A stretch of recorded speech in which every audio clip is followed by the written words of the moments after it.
Assalamu alaikum. I hope anyone who gets to see this is doing amazingly, inshallah. And I'm feeling pretty good myself, alhamdulillah.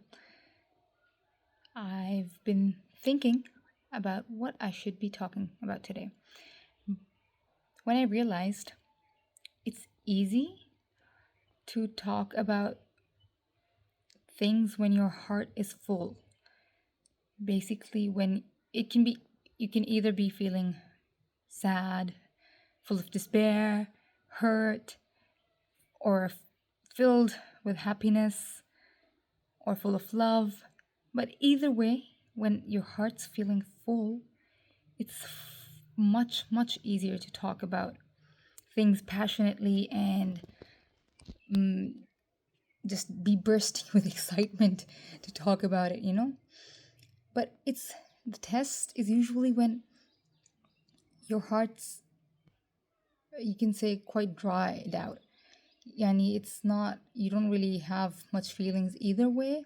You're in a normal, stable mood and everything's fine. It's not too good, it's not too bad. And you're just like going with the flow and you're content, alhamdulillah. But that's the point where it's harder to bring out that passion, to find something to be excited about, to talk about it with, when you talk about it in a way that's brimming with feeling and emotion.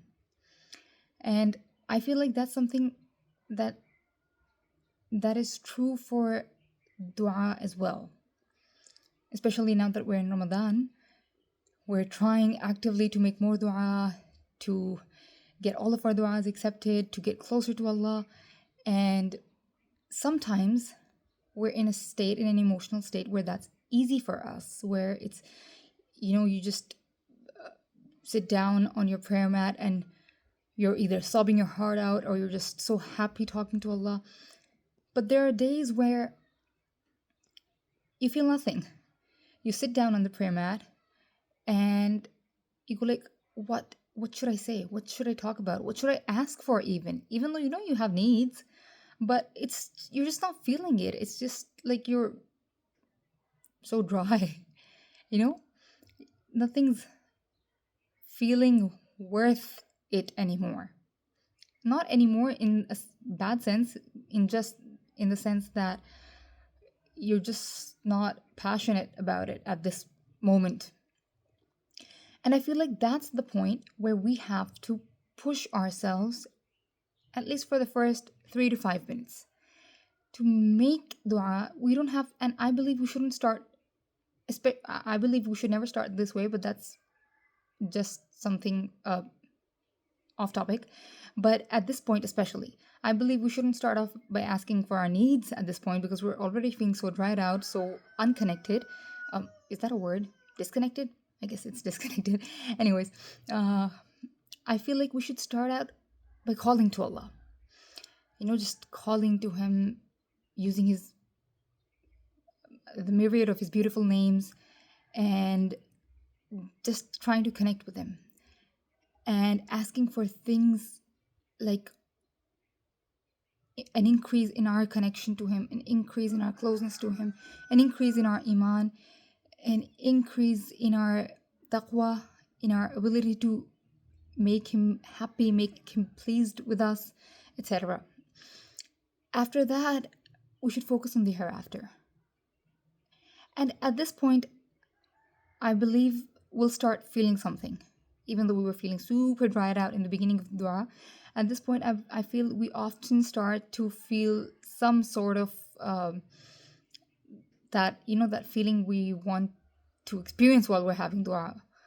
And then I think is the point we can truly, from our heart, from a place of emotion, of feeling, ask for what we need as well. But this is something I feel like applies to everything in life, not just dua. If you have something, if you have a business, if you have a platform, if you're influencing people in any kind of way, if you teach, some days you're just such a husk of a human, I guess, that you don't have the energy, the motivation, the passion for talking about the things you normally love to talk about. You're just empty, not in a bad way, just empty, okay? In a very neutral manner. So, those are the days that action precedes emotions, I think. We're not going to feel it and do it because we're feeling it. We're going to do it and then most likely begin to feel it, which I guess is in the end what discipline is all about. Motivation is fleeting, it comes and then leaves. Discipline is what stays and what pushes you through. And something I myself have been working on for quite a while and still need a lot of improvement in. And this is something that will help, that will carry you throughout life. It's not motivation, it's not skills, it's not an innate quality. It is the discipline to do something, to stick through it, to stick it out throughout, and to get up when you fail, to get up when it's not working, to get up when it's you're feeling so demotivated. And that's what's gonna make you successful one day, in this life and in the hereafter, for your personal matters and for your relationship with Allah.